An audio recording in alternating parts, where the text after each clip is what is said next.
ಎಲ್ಲರಿಗೂ ನಮಸ್ಕಾರ. ಇವತ್ತಿನ ಈ ಸೆಷನ್ 3 ಅಲ್ಲಿ ನಾವು ಅಡ್ವಾನ್ಸ್ ಅಕೌಂಟಿಂಗ್ ಸಬ್ಜೆಕ್ಟಿನ ಫೈನಲ್ ಅಕೌಂಟ್ಸ್ ಆಫ್ ಬ್ಯಾಂಕಿಂಗ್ ಕಂಪನಿಯಲ್ಲಿ ಇನ್ಕಮ್ ಸ್ಟೇಟ್ಮೆಂಟ್ ಮುಖ್ಯವಾಗಿ ತಿಳ್ಕೊಳ್ಳೋಣ. ಇದಕ್ಕಿಂತ ಮುಂಚೆ ಲಾಸ್ಟ್ ಕ್ಲಾಸಲ್ಲಿ ನಾವು ಏನು ಮಾಡಿದ್ವಿ ಅಂತ ಸ್ವಲ್ಪ ರಿವೈಸ್ ಮಾಡೋಣ. ಲಾಸ್ಟ್ ಸೆಷನಲ್ಲಿ ನಾನು ನಿಮಗೆ books of banking companies discuss ಮಾಡಿದ್ದೆ. ಅದರಲ್ಲಿ 3 ಇಂಪಾರ್ಟೆಂಟ್ ಬುಕ್ಸು. ಒಂದು primary book or ledger, secondly subsidiary book ಅಥವಾ ಲೆಡ್ಜರ್ ಅಂತ ಕರೀತಾರೆ, ಥರ್ಡ್ ಒನ್ ಇಸ್ ಅದರ್ಸ್ ಅಥವಾ you can call it as memorandum books. ಇದ್ರ ಬಗ್ಗೆ ಡಿಸ್ಕಸ್ ಮಾಡಿದ್ವಿ. ಪ್ಲಸ್ ಫೈನಲ್ ಅಕೌಂಟ್ಸಲ್ಲಿ ಏನೇನು ಬರುತ್ತೆ ಅನ್ನೋದನ್ನು ಕೂಡ ಜಸ್ಟ್ ಒಂದು ಗ್ಲಿಮ್ಸನ್ನು ನೋಡಿದ್ವಿ. ಇವತ್ತು ಇನ್ಕಮ್ ಸ್ಟೇಟ್ಮೆಂಟ್ ಬಗ್ಗೆ ಕಂಪ್ಲೀಟ್ ಆಗಿ ತಿಳ್ಕೊಳ್ಳೋಣ. ಈ final accounts of banking company according to the banking regulation act 1949, they say that every bank should have 2 important statements ಅಂತಾನೆ ಕರೀತಾರೆ. ಇನ್ಕಮ್ ಸ್ಟೇಟ್ಮೆಂಟ್ ಇದು ನೋಡೋದಕ್ಕೆ ನಿಮ್ಮ ಪ್ರಾಫಿಟ್ ಆ್ಯಂಡ್ ಲಾಸ್ ಅಕೌಂಟ್ ಫಾರ್ಮ್ಯಾಟಲ್ಲೇ ಇರುತ್ತೆ. ಫಾರ್ಮ್ಯಾಟಲ್ಲಿ ಅಂತ ಅಂದರೆ ಪ್ರಾಫಿಟ್ ಆ್ಯಂಡ್ ಲಾಸ್ ಅಕೌಂಟು ಯಾವ ರೀತಿ ನೀವು ಮಾಡ್ತಿರೋ ಅದೇ ರೀತಿಯಲ್ಲಿ ಇನ್ಕಮ್ ಸ್ಟೇಟ್ಮೆಂಟು ಮಾಡ್ತೀವಿ ನಾವು, like how you have expenses and income. Next you have the balance sheet which you have already you know. ನೀವು ಎಷ್ಟೋ ಸೋಲ್ ಟ್ರೇಡಿಂಗ್ ಕನ್ಸರ್ನ್ ಇರ್ಬೋದು, ACA ಅಲ್ಲಿ ಕಂಪ್ನಿ ಅಕೌಂಟ್ಸ್ ಇರ್ಬೋದು, ಇದನ್ನೆಲ್ಲ ನೀವು ಆಲ್ರೆಡಿ ನೋಡಿದ್ದೀರಾ. ಆದರೆ ಬ್ಯಾಂಕ್ಗೆ ಸೀಮಿತವಾಗಿರುವಂತಹ ಫೈನಲ್ ಅಕೌಂಟ್ಸ್ನ ಇವತ್ತು ನೋಡ್ತೀರಾ. ಇದೆರಡೂ ಮಾಡೋದಕ್ಕೆ ನಮಗೆ ಮುಖ್ಯವಾಗಿ 16 ಶೆಡ್ಯೂಲ್ಸು ಬೇಕಿರುತ್ತೆ ಸ್ಟೂಡೆಂಟ್ಸ್. 6 important schedules. ಇದನ್ನು ಬೇಸ್ ಅಂತ ಹೇಳ್ತಾರೆ. ಯಾವುದೇ ಫೈನಲ್ ಅಕೌಂಟ್ಸ್ ಆಫ್ ಬ್ಯಾಂಕ್ ನಾವು ತಗೊಂಡ್ರೆ 16 ಶೆಡ್ಯೂಲ್ಸ್ನ ಮಾಡಿ, ವರ್ಕಿಂಗ್ ನೋಟ್ಸ್ನ ಮಾಡಿ, ಆಮೇಲಿಂದ ಇನ್ಕಮ್ ಸ್ಟೇಟ್ಮೆಂಟು ಬ್ಯಾಲೆನ್ಸ್ ಶೀಟ್ನ ಮಾಡಬೇಕಾಗತ್ತೆ. ನಿಮ್ಮ ಎಕ್ಸಾಮಿನೇಷನ್ ಕ್ವೆಶನ್ಸಲ್ಲಿ ಇದು 14 ಮಾರ್ಕ್ಸ್ ಕ್ವೆಶನ್ಸ್ ಆಗಿ ಬರುತ್ತೆ. ಬರೀ ಇನ್ಕಮ್ ಸ್ಟೇಟ್ಮೆಂಟ್ ಅಥವಾ ಬರೀ ಬ್ಯಾಲೆನ್ಸ್ ಶೀಟ್ನ 6 ಮಾರ್ಕ್ಸ್ಗೆ ಕೇಳ್ತಾರೆ. Income statement along with balance ಶೀಟ್ನ 14 ಮಾರ್ಕ್ಸ್ ಕ್ವೆಶನ್ಸ್ಗೆ ಕೇಳ್ತಾರೆ as per Bangalore university. Okay, now let us look at the format of your income statement. ಇದನ್ನು it comes under form B, balance sheet form A. okay, 3 columns ಆಗಿ classify ಮಾಡ್ತಾರೆ. Particulars, schedule number and an amount. First we start with income. Bank has 2 main incomes. ಆದಾಯ, okay. Interest earned, schedule number 13. ಏನಿದು interest ಅರ್ನ್ಡು? First ಇನ್ಕಮನ್ನು ತಗೋತಾರೆ.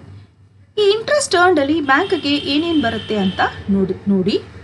ಇಲ್ಲಿ interest ಅರ್ನ್ಡಲ್ಲಿ when you look at the interest earned, ಈ ಬ್ಯಾಂಕ್ಗೆ ಬಡ್ಡಿಯ ಮುಖಾಂತರ ಬರುವಂಥ ಆದಾಯಗಳನ್ನು ನಾವು ಇಲ್ಲಿ ತಗೋತೀವಿ. For example term loans, okay, 3 years loan, 4 years loan ತಗೋತೀವಲ್ಲ, ಅದರಿಂದ ಬಡ್ಡಿ ನಾವು ಕಟ್ತಾ ಇರ್ತೀವಿ ಕಸ್ಟಮರ್ಸು, ಅದು ಬ್ಯಾಂಕ್ಗೆ ಇಂಟ್ರೆಸ್ಟ್ ಆಗುತ್ತೆ. Cash credit, it's a facility. Okay, ನಮ್ಮ ಅಕೌಂಟಲ್ಲಿ ಕ್ರೆಡಿಟ್, ಕ್ಯಾಶ್ ಕ್ರೆಡಿಟ್ ಅಂತ ಅಂದರೆ ನಿಮ್ಮ ಬ್ಯಾಂಕ್ ಓವರ್ ಡ್ರಾಫ್ಟಿನ ಸ್ವರೂಪದಲ್ಲೇ ಇರುತ್ತೆ, but you can withdraw more than your limit, something like your credit card. Okay, ಅದಕ್ಕೂ ನಾವು ಬಡ್ಡಿ ಕಟ್ತೀವಿ. Next interest on bank overdraft, ಮೀರೆಳೆತ ಅಂತ ಕರಿತೀವಿ.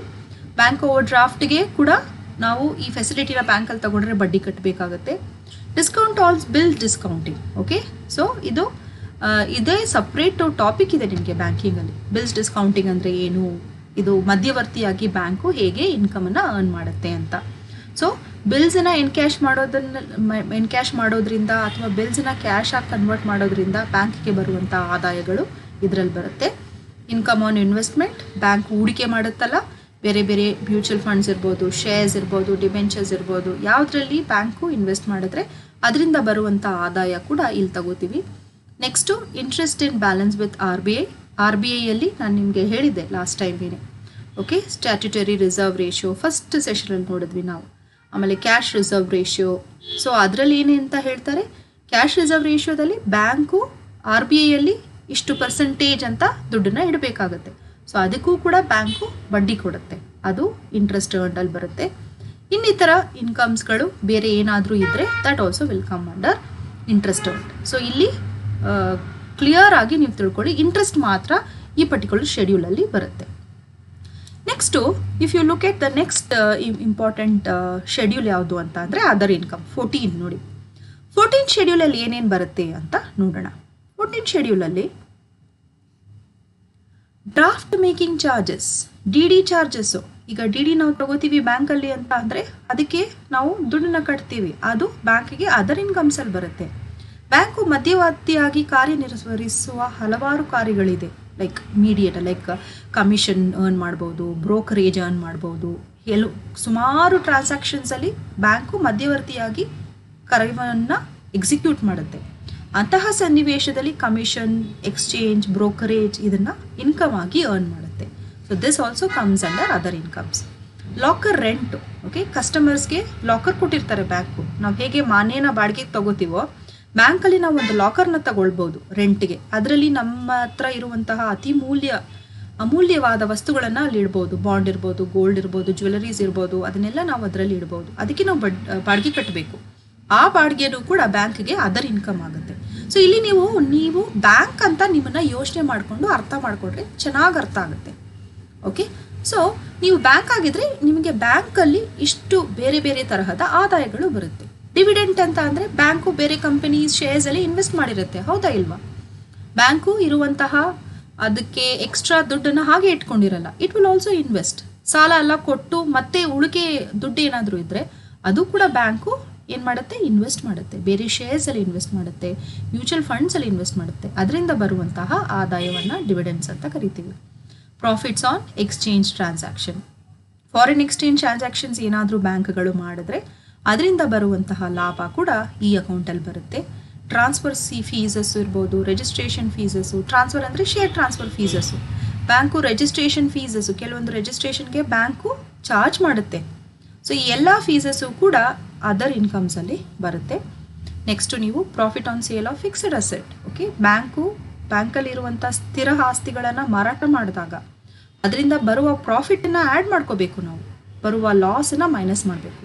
ಲಾಸನ್ನು ಮೈನಸ್ ಸಿಂಬಲಲ್ಲಿ ತೋರಿಸ್ಬೇಡಿ, ಲಾಸನ್ನು ಯಾವಾಗಲೂ ಕೂಡ ಬ್ರ್ಯಾಕೆಟ್ಸಲ್ಲಿ ತೋರಿಸ್ಬೇಕಾಗುತ್ತೆ. Next profit on sale of investment ಇರಬಹುದು. Loss on sale of investment, bank ಬೇರೆ ಕಡೆ ಹೂಡಿಕೆ ಮಾಡಿರುವಂತಹ ಇನ್ವೆಸ್ಟ್ಮೆಂಟ್ ಇನ್ಸ್ಟ್ರೂಮೆಂಟ್ಸನ್ನ ಮಾರಾಟ ಮಾಡ್ಬೋದು. ಮಾರಾಟ ಮಾಡಿದಾಗ ಲಾಸು ಆಗ್ಬೋದು, ಪ್ರಾಫಿಟು ಆಗ್ಬೋದು. ಪ್ರಾಫಿಟ್ ಬಂದರೆ ಆ್ಯಡ್, ಲಾಸ್ ಬಂದರೆ minus. Loss or profit on sale of revaluation of fixed asset. Fixed asset ನೀವು ತಗೊಂಡ್ರೆ ಫಿಕ್ಸೆಡ್ ಅಸೆಟ್ನ ರಿವ್ಯಾಲ್ಯೂ ಮಾಡ್ತಾರೆ. ಯಾವ ಸಂದರ್ಭದಲ್ಲಿ? ಆಕ್ವಿಸಿಷನ್ ಇರ್ಬೋದು ಅಥವಾ ಅಬ್ಸಾರ್ಪ್ಷನ್ ಇರ್ಬೋದು, ಬೇರೆ ಬೇರೆ ತರಹದ ಸಿಚುವೇಶನ್ಸ್ಗಳಿಗೆ ಕಂಪನಿನ ಎಕ್ಸ್ಪ್ಯಾಂಡ್ ಮಾಡೋದಿರ್ಬೋದು, ಕಂಪನಿನ ಸ್ಕ್ವೀಸ್ ಮಾಡೋದಿರಬಹುದು, ಬ್ಯಾಂಕ್ನ ಅಂತಹ ಸನ್ನಿವೇಶಗಳಲ್ಲಿ ರಿವ್ಯಾಲ್ಯೂಯೇಷನ್ ಮಾಡ್ತಾರೆ. ರಿವ್ಯಾಲ್ಯೂಯೇಷನ್ ಮಾಡಿದಾಗ ಒಂದೊಂದು ಆಸ್ತಿಗಳನ್ನು ಕೂಡ ರಿವ್ಯಾಲ್ಯೂ ಮಾಡ್ತಾರೆ. ಸೊ ಆ ಟೈಮಲ್ಲಿ ರಿವ್ಯಾಲ್ಯೂಯೇಷನಿಂದ ಬಂದರೆ ಪ್ರಾಫಿಟ್ಟು ಅದನ್ನು ಆ್ಯಡ್ ಮಾಡ್ತಾರೆ, ಲಾಸನ್ನು ಮೈನಸ್ ಮಾಡ್ತಾರೆ. ಇದೆಲ್ಲ ಬಿಟ್ಟು ಬೇರೆ ತರಹದ ಏನಾದರೂ ಆದಾಯಗಳು ಬ್ಯಾಂಕ್ಗೆ ಬಂದರೆ ಅದು ಕೂಡ ಅದರ್ ಇನ್ಕಮ್ಸಲ್ಲಿ ಬರುತ್ತೆ ಸ್ಟೂಡೆಂಟ್ಸ್. ನೆಕ್ಸ್ಟು ನಾವು ನೋಡಿದ್ರೆ other than these you have something called as expenditure. Interest earn, other income, schedule number 13, schedule number 14. ಇದನ್ನು ಟೋಟಲ್ ಮಾಡಿದ್ರೆ ಟೋಟಲ್ ಎ. ನೆಕ್ಸ್ಟು ಎಕ್ಸ್ಪೆಂಡಿಚರ್ ತಗೊಳ್ಳೋಣ. Expenditure when you take schedule number 15, 16. 15 ಏನು ಹೇಳುತ್ತೆ?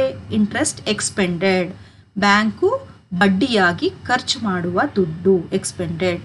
Operating expenses, ಬ್ಯಾಂಕಿಗೆ ದಿನನಿತ್ಯ ಖರ್ಚಿಗೆ ಬೇಕಾಗಿರುವಂಥ ಎಕ್ಸ್ಪೆನ್ಸಸ್ನ ನಾವು ಆಪರೇಟಿಂಗ್ ಎಕ್ಸ್ಪೆನ್ಸಸ್ ಅಂತ ಕರಿತೀವಿ. These two things will be taken into consideration for as a expenditure. ಇದೆರಡನ್ನ ಸ್ಪಷ್ಟವಾಗಿ ತಿಳ್ಕೊಳ್ಳೋಣ. Let us go. What do you understand students? Interest expended ಅಂದರೆ ಏನು? ಯಾರಾದರೂ ಹೇಳ್ಬೋದಾ? ಅಥವಾ ನಿಮ್ಮ ಹತ್ರ ಆನ್ಸರ್ ಇದ್ದರೆ ಜ್ಞಾಪಕ ಮಾಡ್ಕೊಳ್ಳಿ. ಎಕ್ಸ್ಪೆಂಡೆಡ್ ಅಂದರೆ ಏನು? What is interest expanded? Interest expended means the bank spends ಅಥವಾ ಬ್ಯಾಂಕ್ ಯಾವ ದುಡ್ಡನ್ನ ಬಡ್ಡಿಯಾಗಿ ಕೊಡಬೇಕಾಗಿರುತ್ತೋ ಅದನ್ನು ನಾವು ಇಂಟ್ರೆಸ್ಟ್ ಎಕ್ಸ್ಪೆಂಡೆಡ್ ಅಂತ ಕರಿತೀವಿ. ಓಕೆ, ಸೊ ಈ ಇಂಟ್ರೆಸ್ಟ್ ಎಕ್ಸ್ಪೆಂಡೆಡ್ ಅಲ್ಲಿ ಶೆಡ್ಯೂಲ್ ನಂಬರ್ 15 ಏನೇನು ಬರುತ್ತೆ? Fixed deposit, recurring deposit, saving deposit, ಈ ತರಹ ಖಾತೆಗಳಲ್ಲಿ ಕಸ್ಟಮರ್ಸು ದುಡ್ಡಿಡ್ತಾರೆ. ಸೊ ನಾವು ದುಡ್ಡಿಟ್ಟಾಗ ಅದಕ್ಕೆ ಬ್ಯಾಂಕು ನಮಗೆ ಬಡ್ಡಿ ಕೊಡುತ್ತೆ. ಸೊ ಇದು ಬ್ಯಾಂಕ್ಗೆ ಎಕ್ಸ್ಪೆನ್ಸಸ್ ಆಗುತ್ತೆ, ಎಕ್ಸ್ಪೆಂಡಿಚರ್ ಆಗುತ್ತೆ. Interest on borrowings from RBI and other banks, bank ಬೇರೆ ತರಹದ ಬಾರೋಯಿಂಗ್ಸ್ ಮಾಡಿದ್ರೆ ಅದಕ್ಕೆ ಬಡ್ಡಿ ಕಟ್ಟಬೇಕಾಗುತ್ತೆ. ಸೊ ಇದು ಎಕ್ಸ್ಪೆಂಡಿಚರ್ ಆಗುತ್ತೆ. Interest on any other deposit, bank ಬೇರೆ ತರಹದ ಡೆಪಾಸಿಟ್ಸ್ ಏನಾದರೂ ಮಾಡಿದರೆ ಅದಕ್ಕೂ ಕೂಡ ಬಡ್ಡಿ ಕಟ್ಟಬೇಕಾಗತ್ತೆ. ಸೊ ಇಲ್ಲಿ ಬಡ್ಡಿ ಕಟ್ಟಬೇಕಾಗಿರುವಂತಹ ಐಟಮ್ಸ್ಗಳು ಇಂಟ್ರೆಸ್ಟ್ ಎಕ್ಸ್ಪೆಂಡೆಡ್ ಅಲ್ಲಿ ಬರುತ್ತೆ. ಹೇಗೆ ಶೆಡ್ಯೂಲ್ ನಂಬರ್ 13 ಇಂಟ್ರೆಸ್ಟ್ ಅರ್ನ್ಡ್ ಬರುತ್ತೋ, ಅಂದರೆ ಬಡ್ಡಿಯ ಮುಖಾಂತರ ಗಳಿಕೆ ಮಾಡಿರುವಂತಹ ಆದಾಯ ಬರುತ್ತೋ, ಇಲ್ಲಿ ಶೆಡ್ಯೂಲ್ ನಂಬರ್ 15 ಬಡ್ಡಿ ಮುಖಾಂತರ ಪೇಮೆಂಟ್ ಮಾಡುವಂತಹ ಎಕ್ಸ್ಪೆಂಡಿಚರು ಬರುತ್ತೆ. Hope you have understood students. Next schedule number 16 operating expenses. ಇದರಲ್ಲಿ ನೀವು ನೋಡ್ತಾ ಬಂದರೆ ಬ್ಯಾಂಕ್ಗೆ ದಿನನಿತ್ಯಕ್ಕೆ ಬೇಕಾಗಿರುವಂತಹ ಖರ್ಚು ವೆಚ್ಚಗಳು ಇದರಲ್ಲಿ ಬರುತ್ತೆ. ರೆಂಟ್ ರೇಟ್ಸ್ ಆ್ಯಂಡ್ ಟ್ಯಾಕ್ಸಸ್ ಇರಬಹುದು, ಓಕೆ, ಇನ್ಶೂರೆನ್ಸ್ ಇರಬಹುದು, ಸ್ಯಾಲರಿ ಇರ್ಬೋದು, ಡೈರೆಕ್ಟರ್ ಫೀಸ್ ಇರ್ಬೋದು. ಇದೆಲ್ಲ ನಾನು ನಿಮಗೆ ಎಕ್ಸ್ಪ್ಲೇನ್ ಮಾಡಬೇಕು ಅಂತ ಇಲ್ಲ, ಎಲ್ಲರಿಗೂ ಗೊತ್ತಿದೆ. ಅಕೌಂಟ್ ಸ್ಟೂಡೆಂಟ್ಸ್ ಅಂತ ಅಂದರೆ ರೆಂಟ್ ಅಂತ ಅಂದರೆ ಗೊತ್ತಿಲ್ಲ ಅಂತ ಅಂದರೆ it is not correct, right? So rent ಅಂತ ಅಂದರೆ ಏನು? ಮನೆಗೆ ಕಟ್ಟುವಂತಹ ನಾವು ಬಾಡಿಗೆ, ಓಕೆ. ಅದೇ ಥರ ಬ್ಯಾಂಕ್ಗಳು ಅವ್ರದ್ದೇ ಸ್ವಂತ ಬಿಲ್ಡಿಂಗ್ ಇರುತ್ತೆ ಅಥವಾ ಬಾಡಿಗೆಗೆ ಬಿಲ್ಡಿಂಗ್ ತಗೊಂಡಿರ್ತಾರೆ. ಅಂತಹ ಸನ್ನಿವೇಶದಲ್ಲಿ ಕಟ್ಟಬೇಕಾಗಿರುವಂತಹ ಬಾಡಿಗೆ, ಅಥವಾ ಇನ್ಶೂರೆನ್ಸ್ ಇರಬಹುದು, ಅಥವಾ ಮ್ಯಾನೇಜ್ಮೆಂಟ್ಗೆ ಕಟ್ಟಬೇಕಾಗಿರುವ ಫೀಸ್ ಇರಬಹುದು, ಅಥವಾ ಪ್ರಿಂಟಿಂಗ್ ಆ್ಯಂಡ್ ಸ್ಟೇಷನರಿ ಇರಬಹುದು, ಆಡಿಟ್ ಫೀಸ್ಗಳು ಇರಬಹುದು, ಡಿಪ್ರಿಸಿಯೇಷನ್ ಚಾರ್ಜಸ್ ಇರಬಹುದು, ಪ್ರಾವಿಡೆಂಟ್ ಫಂಡ್ ಇರಬಹುದು.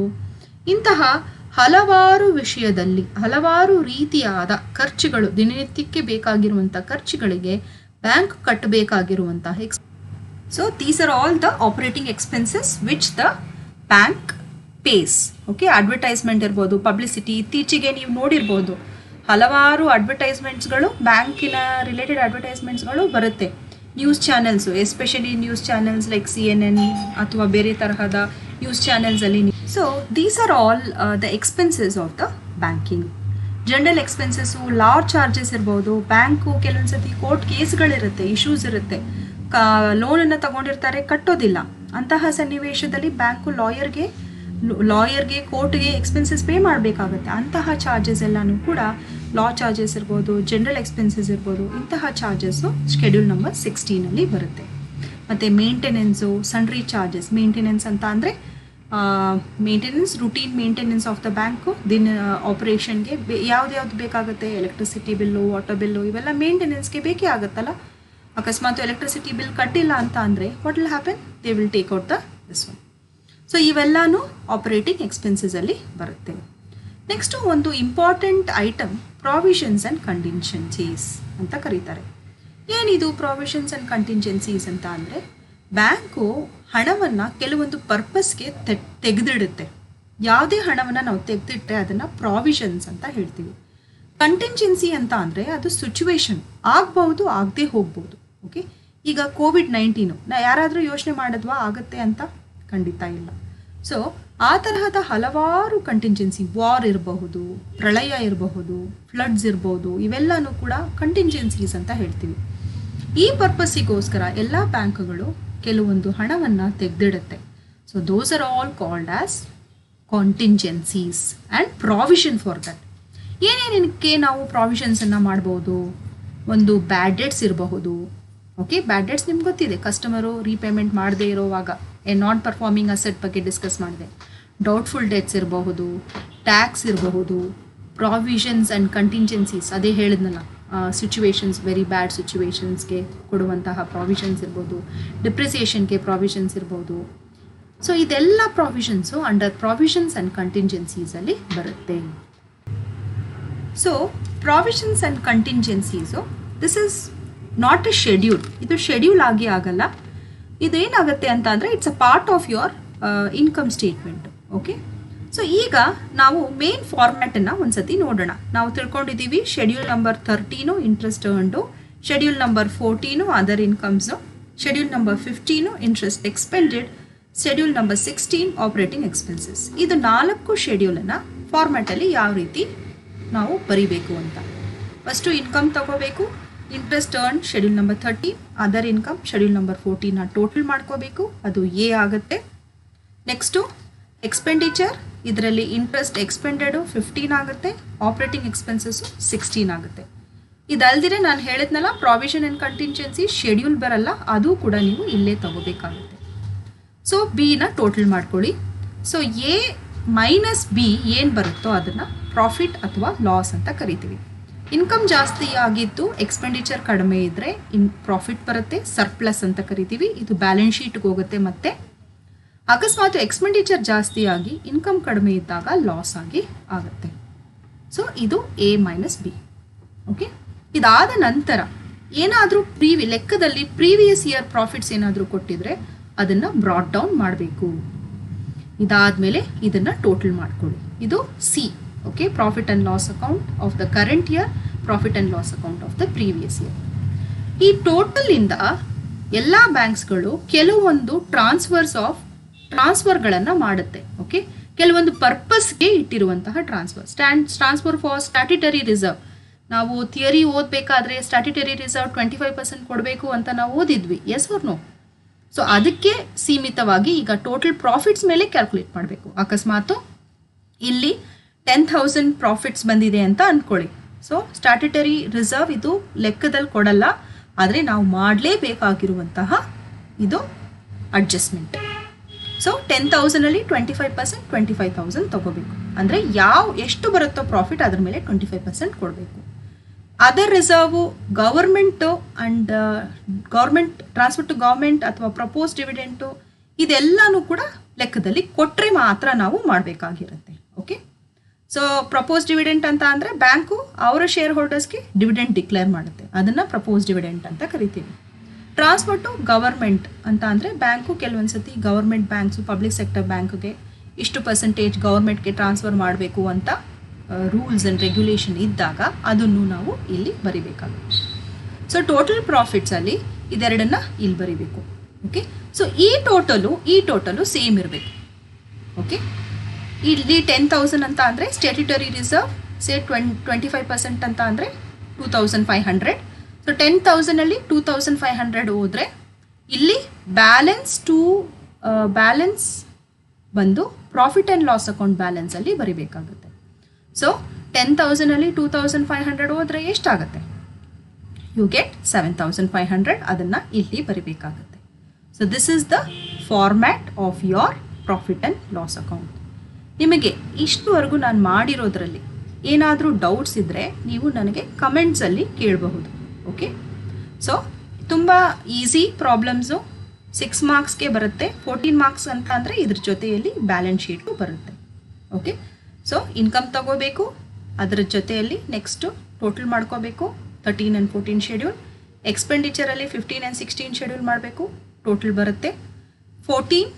ಇನ್ಕಮಿಂದ ಎಕ್ಸ್ಪೆಂಡಿಚರ್ನ ಮೈನಸ್ ಮಾಡಿದ್ರೆ ಪ್ರಾಫಿಟ್ ಆರ್ ಲಾಸ್ ಗೊತ್ತಾಗುತ್ತೆ. ಆ ಪ್ರಾಫಿಟ್ ಆ್ಯಂಡ್ ಲಾಸ್ ಅಕೌಂಟಲ್ಲಿ ಬ್ಯಾಲೆನ್ಸ್ ಸರ್ಪ್ಲಸ್ ಆರ್ ಡಿಫಿಷಿಟ್ನ ಇಲ್ಲಿ ಬರೀಬೇಕಾಗುತ್ತೆ. ಲಾಸ್ ಬಂದರೆ ಮೈನಸ್ ಆಗುತ್ತೆ ಸ್ಟೂಡೆಂಟ್ಸ್, ಬ್ರಾಕೆಟಲ್ಲಿ ಬರ್ಕೋಬೇಕು. ಆಮೇಲೆ ಪ್ರೀವಿಯಸ್ ಇಯರ್ ಪ್ರಾಫಿಟ್ಸ್ ತಗೋಬೇಕು. ನೆಕ್ಸ್ಟು ಅಪ್ರಾಪ್ರಿಯೇಷನಲ್ಲಿ ಏನೇನು ಕೊಟ್ಟಿದ್ದಾರೋ ಅದನ್ನು ತಗೋಬೇಕು. ಮ್ಯಾಂಡೇಟ್ರಿ ಆಗಿ ಸ್ಟ್ಯಾಟ್ಯುಟರಿ ರಿಸರ್ವ್ ತಗೋಬೇಕು.